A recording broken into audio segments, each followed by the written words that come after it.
I just got my hands on some new replay packs, and as per usual, I decided to sort them by largest file size first. Now, usually, that means that a Zerg vs Terran or a Zerg vs Protoss floats to the top, but apparently not this time around. It's time for a Protoss versus Terran on Sanctuary 3, where in the upper right-hand corner, we have one of the world's very best Terran players. He goes by the name of Cure.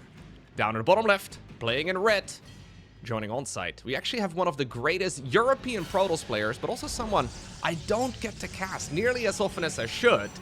We have none other than Krystianer. Now, Krystianer is, I think, like 21, 22 years old.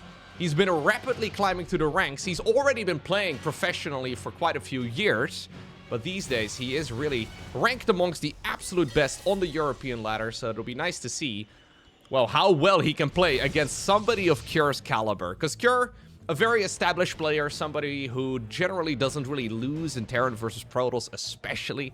He's always been a TVP expert, so I guess we'll find out together exactly what ended up going down in this particular match. This is, of course, played on the brand new patch. The one where Terran players get to build command centers for 300 minerals. There was a lot of drama, especially when the patch first got introduced. I think in this matchup, it's been mostly okay. Yeah, surprisingly so, if I can be honest. I think in Zerg vs Terran, the 300 mineral command center is a bit more problematic. But in this matchup, since Terrans don't really build as many CCs... Well, for a second, we're going to build a pylon over here. Okay, he's just checking to see if there's anything suspicious going on here as well for the Terran player. Just trying to scare Cure a little bit. Yeah, Cure is going to check now. He saw the angle of that SC or of that probe here, so he decides to have a glance in his natural expansion just to make sure that everything is normal. Quick Nexus over here on the low ground. Cybercore on the back of this. And we should indeed be seeing a good old command center planted down as well. Now, the last time I saw Cure play in this particular matchup, he was playing that very passive approach. So, I wonder how he treats the new patch, right? So, obviously with command centers being cheaper, it means that you can make more units. There's like two mindsets, I think, roughly speaking, for Terran players, right? So, you can either make more units because your command centers are cheaper, or you can make more command centers because your command centers are cheaper. I'm not exactly sure in what category Cure is going to be, but if I were to make a guess, he will save himself another 100 minerals on each command center to then proceed to make another command center. Cure really does strike me as the command center type of guy. Next is over here on the low ground. Now officially the most expensive main structure that you can build in StarCraft 2. We have two probes waiting over here. He's just going to send them to the low ground over here together with that Stalker. A little bit worried of a potential Reaper going across the map. But Cure has actually decided to skip the Reapers for now. Going to a Marine, a Reactor, and then double Marine production on the back of this. So he's probably going to go up to 5. Do a little bit of Hellion production then as well. Not much you can really do though with these units for now. Unless there's an Adept sleeping on the job, for example, on top of this high ground. You're not generally going to be able to do any real damage with it. So a very defensive approach for the time being here for Cure. And in the meantime, we have Krystianer going into a good old Twilight Council. I actually got to cast some games together with Krystianer at Home Story Cup a couple weeks ago. Krystianer was convinced that the new patch is absolutely atrocious for Protoss. It's kind of funny, actually. Most of the time, whenever I cast games with pro gamers, they're pretty nuanced about a patch, I've noticed. Most of them are like, well, yeah, maybe this doesn't work anymore, but then this can work. I'm not entirely sure. We'll have to see how it works. Krystianer did not talk like that at all. He was absolutely convinced that this patch is horrendous for Protoss, that pretty much all the mirror matchups, or sorry, all of the matchups that are non-mirror matchups are unwinnable now. I don't think that's entirely true, but it is always funny to see the different opinions coming out. There's also always a lot of trolling going on, where they're trying to, you know, basically one-up each other, right? And trying to just have a little bit of a giggle over the balanced situation. For now, though, both players really just trying to play the macro game, it seems. We did have that quick Blink Stalker opener, but it's really not that many gateways. We're just gonna go 2 gateways right now. We do have a Forge, but it looks to me like we already want to go into a good old third Nexus. And, yeah, even though he hasn't really seen exactly what the follow-up here for Cure was going to be, this indeed appears to be a very, very standard passive approach here for Cure. He will be able to get himself some siege tanks out. This will be nice, of course, against Blink Stalker aggression. But this is the type of Blink Stalker opener that I think is a little bit worse now. Mostly because you have to pay the gateway tax. Roughly speaking, there appear to be two types of Protoss players. The ones that just sort of pay the gateway tax and pretend that the gateway never was more expensive. And then you have the ones that are really focused on playing the new patch to the absolute best of their abilities. I really don't think that this will turn out to be the best approach in the next couple of months. We've been seeing especially the Korean Protoss players actually now make use of the regular gateway. MaxPax, for example, is also a fan of this. So Krystianer playing the same style here as MaxPax in the sense that he's just immediately transforming the warp gates and just, yeah, paying the extra 25 minerals and 25 gas that it takes to be able to get the warp-ins going. Can't really blame them all too much. It is definitely an adjustment you have to make. Now the gateways indeed are being added into the mix now that the third Nexus here is done. Stimpack starts up. Combat shields here as well, I'm sure. And we'll probably get, indeed, the +1 infantry attacks going inside of that engineering bay that's being used as a wall-off. Krystianer sees right now that there is... You can't... No, he sees, indeed, that there is a Raven. So that'll be the end right there of the Observer. Accidentally sieging it up on autopilot. It's a little bit weird, I guess, to see that Raven chilling at home. So this is already a pretty clean defense right now for Cure. But honestly, with this many Stalkers, you're not really going to blink up into the main base anyways. It's not really worth it. Because of that, we're going into a Robo Bay now. Yeah, sometimes losing the Observer can actually work out in your favor, I guess. In the sense that you're not going to take the bait and blink up into the main base. And lose like 7 Stalkers as well. Okay. So, Cure is happily playing this macro game. This is what he's been doing for a long while. The only problem with these type of threats is that after the Stimpack combat shields and +1 attack type of attack, right? So he's gonna get this timing attack done. After that push, you're very, very passive as Terran, usually. And if Krystianer is given a moment, he will be more than happy to take multiple expansions all in one go after that push. Now, this is a scary attack, though. Obviously, clean macro for both players so far in this game. I think that's actually, yeah, the first couple units really falling for the Terran. Couple Zealots here trying their best. Zealots, though, already with their leg enhancement, already with the Charger research. They're going to be able to actually be quite useful in cleaning out these sorts of pushes. Let's see. Comes down mostly to the engagement now. Recall is going to be used. It will bring the Stalkers and then the recall indeed for those Zealots. Now the question is always, ooh, when do you commit as Protoss? He decides to commit despite the anti-armor missile. Is this the right call? He does have the Guardian Shield. He does have 2 Immortals as well. Siege tanks are already gone. That was a very confident play by Krystianer. And for a moment, I was worried that it was going to cost him. But he saw the opportunity and he took it with both hands. I love the confidence there. Anti-armor missile basically makes it so that all of your units just take more damage. So in a, yeah, very risky fight, you wouldn't really want to pull the trigger too early. You might want to wait for that to wear off, but that was a really well done push. Krystianer, though, easily shuts it down. Yeah. Hesitation is defeat. The final boss of Sekiro reminded me of that many, many times. Whew. Getting, I think I've replayed pretty much all of the From Software games, but not Sekiro, man. I still sometimes have flashbacks to that final boss. Love Dark Souls, love Bloodborne, love Elden Ring, love all of them, but Sekiro? Hesitation is defeat. Anytime you die to the final boss in that game. No thanks. I will hesitate replaying the game instead. How about that? All right, Colossi are now being pumped out. Ranged upgrade here. Will be very useful, of course. And I'm assuming we'll be, yeah, just making more and more bases. So this is when, as a Terran player, you kind of start playing this more passively, right? Because that first attack that you can do with Stimpack Combat Shields +1, Protoss can have splash damage done. They can have Storm or Colossi or even a Disruptor if they feel really spicy, right? It's possible, but it's usually not very common. It's the follow-up right now from Protoss that is going to include splash damage every single time. So initially it's just Stalkers and Zealots. Now you're dealing with Stalkers, Zealots, Immortals, and Colossi, right? And the Colossi now, especially on the latest patch, they now deal more damage to Marauders.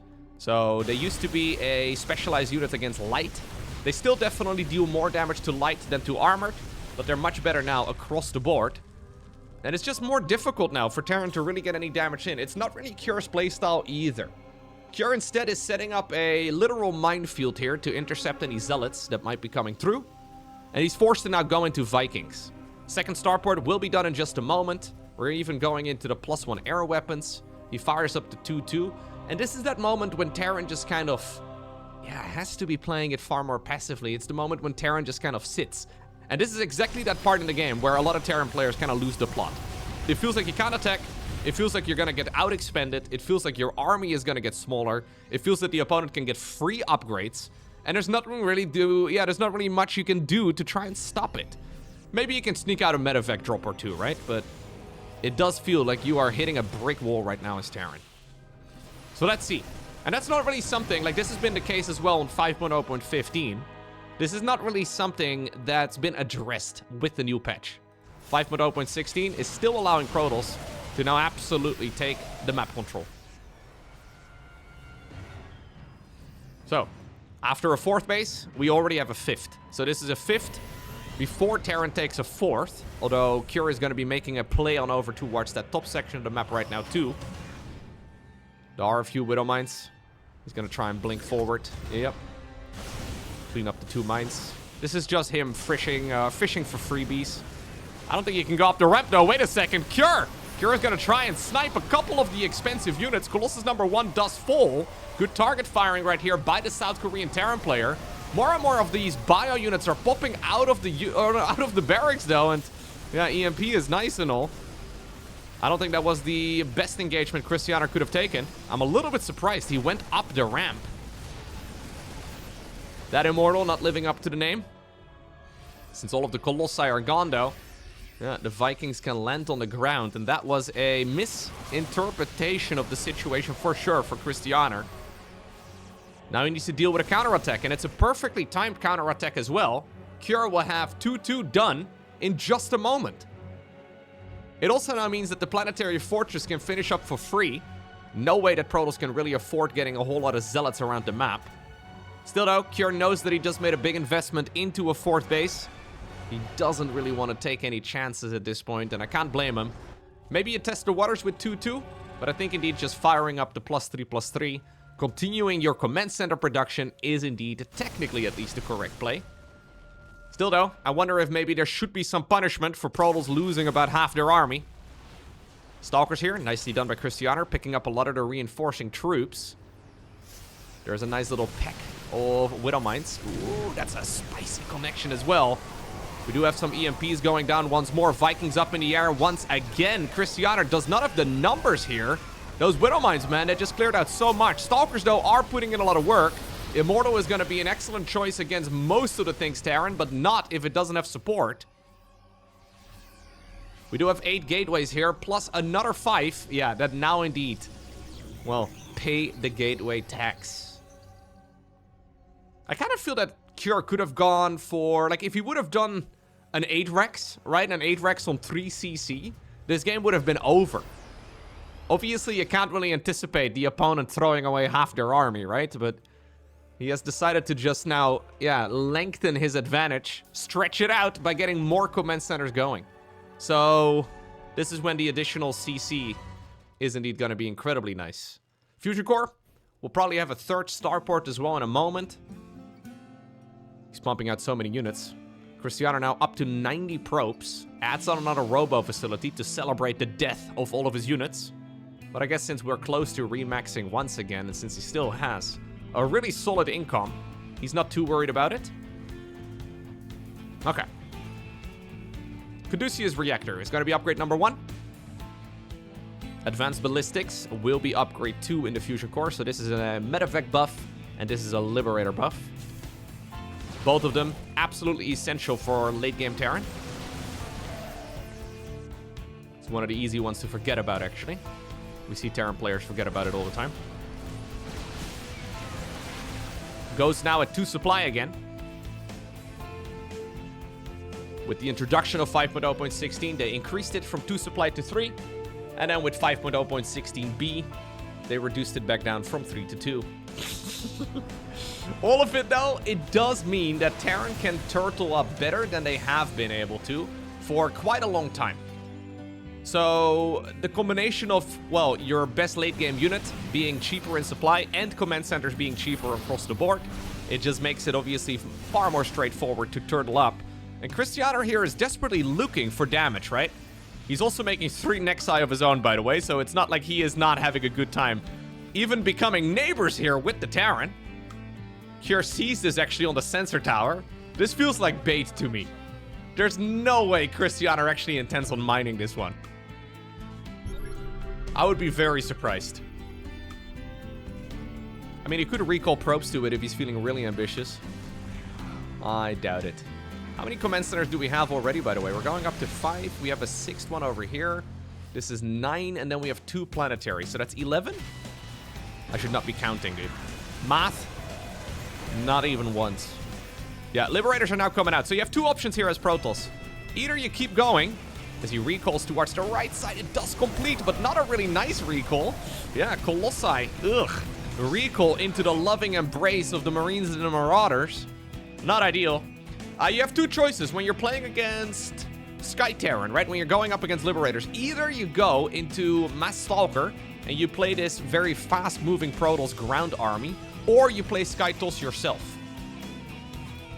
It seems to me that Krystianer here is going into the mass expansion, mass gateway, mass unit type of approach instead. So we're effectively trying to Zerg the Terran with Protoss. Dude, we have so many command centers. All right, building armor coming up. I like how I mentioned at the start of this cast that in this matchup, the command center buff usually isn't that significant because Terrans don't make that many CCs. Well, maybe Kjær hurt me, even though I'm casting this from a replay. Maybe he hurt me because he's trying to prove me wrong. He's already gotten like 1,000 minerals for free, actually, in this game. It's that extreme. Anyways. Yeah, that bait Nexus is never going to finish. Look at the banks, though, at this point in time.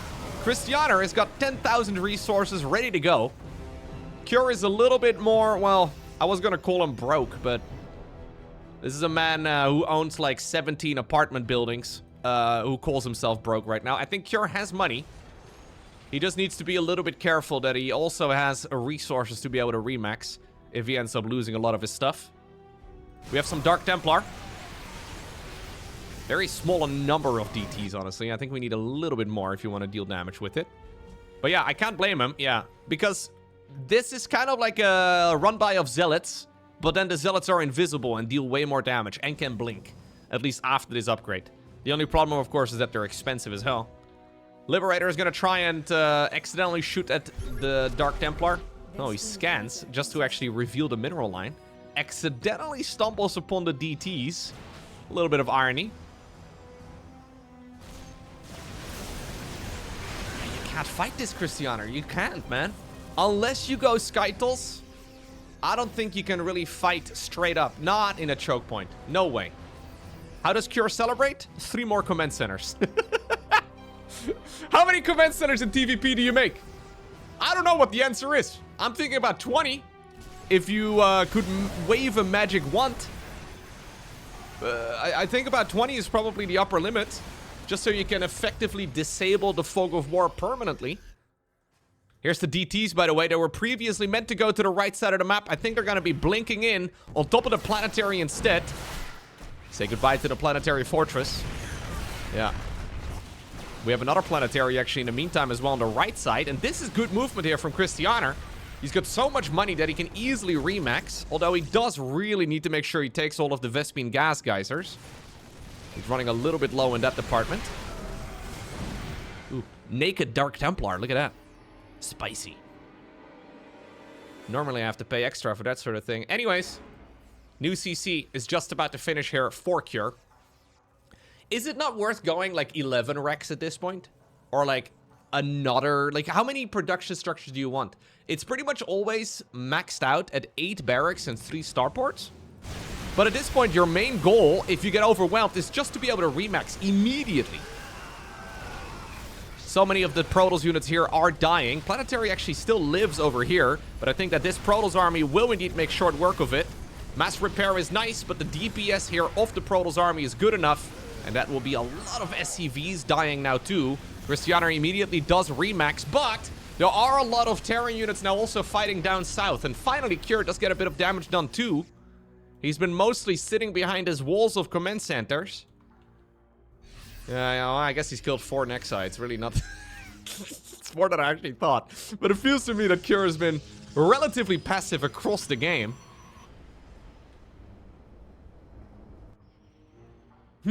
So, if the game keeps going, it comes down to who mines more.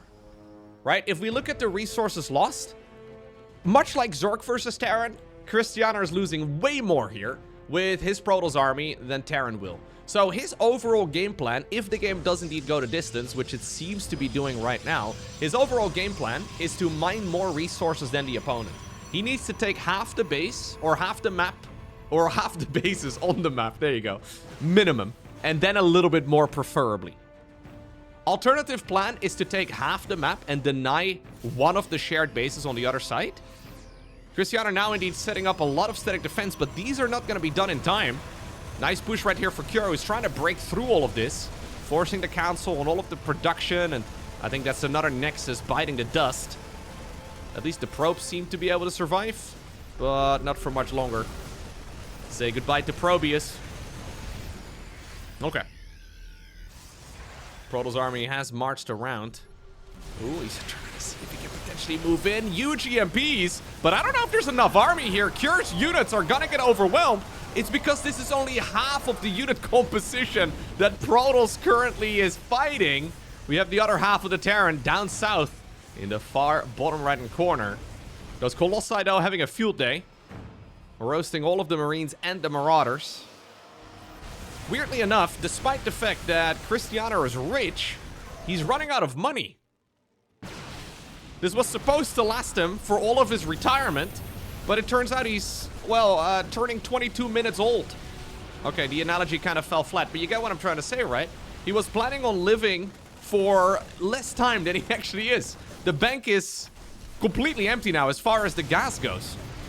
That means he can mostly just warp in Zealots. Now, Zealots are really nice. Command centers are dying right now. Luckily for Kjør, he does have a couple of spares. Both players lose a tremendous amount of resources, but I gotta say, the way that Kjør is marching around this map is really nice. Main problem right now for Kjør, though, is that he just does not have much of a bank. So he's got 7 orbital commands still left over. Oof. He needs to make sure he lands a whole lot of mules. A new planetary as well in the far bottom right. Gonna be difficult to really get this one up and running. Krystianer already sending another hit squad in this direction. Denies the mining here as well on that base that usually gets blocked by the skinny mineral field. Yep, this is excellent play here by Krystianer. But he's lacking gas. You know another thing we're lacking? Tactical nukes. Mass expansion all over. The mineral line up north may smell of SCV, but that does not matter to Krystianer, or at the very least not enough for him to not try to harvest it. Triple expansion right here for Protoss. Okay. Quadruple expansion here for Protoss. My god. I don't think I've ever actually had a game where we had this many command centers and this many Nexi. Seriously. There's so many. Mules are being roasted. Oh, no? Okay. I was gonna say, the Colossi never look a gift mule in the mouth.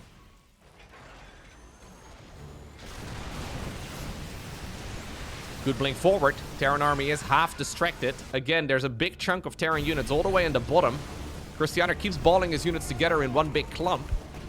Very difficult for Kjør to fight with only about half of his units, or maybe like 3/4 of his units. Another massive warp in here. Keep in mind that bases now, every single Vespian gas geyser, it has 250 gas less than it used to, right? Meaning that bases have 500 gas less in total. Meaning that with this many bases, Krystianer just does not have as much gas as he would have had on the previous patch. And I think that's something we need to get used to here as Protoss players, because how in the world do you deal with all of this? I love this nuke. This nuke is guaranteeing the kill on this base. Protoss can't really move in here because you're gonna get, well, your entire army wiped out. That would be fun for us to watch, but not so fun for Krystianer. He's Scary fight right here for Protoss, honestly. He decides to fight into a massive concave. Cure is mitigating a ton of the splash damage. Liberator's up in the air as well. Just destroy everything, Protoss. Krystianer just made a massive blunder. That was not the fight to take. Another engagement that was not really meant to happen like that.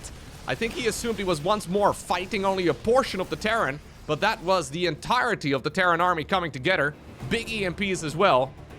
Krystianer's army supply just took an absolute nosedive, and, well, all of these bases are gonna disappear as well. There is still mining happening over in the upper left-hand corner of the map, though, and that's a long distance away from where Cure is currently at. Cure will lose a couple of Vikings. Likewise, though, the Nexus here will fall. Still a large number of Protoss units, but he has no freaking gas. Cure has the opposite problem. Cure has more Vespene than minerals. As a Terran player, you do need a ton of minerals as well. This is where the mules come in. Losing those additional orbital commands earlier, though, is really gonna suck. Yeah, I think evacuating out of this position is the right call. But this is now giving the opportunity to Krystianer to mine this base all the way up north. This was the base that Cure mined out, I want to say maybe halfway, a little bit more than halfway. But he did not quite finish it. These are brave probes. They might be able to smell the presence of the Terran units. But they're not bothered by it. 5 minerals at a time, they will be returning. Cure smashes his piggy bank. Can buy just a handful of Vikings, but both players really are playing for scraps now. These Colossi attacking this again from the high ground is really nice. How many Vikings are there at the moment? Just 5. They are at +3 attack, though, so they do certainly pack a punch. He's gonna add some more into the mix. Okay.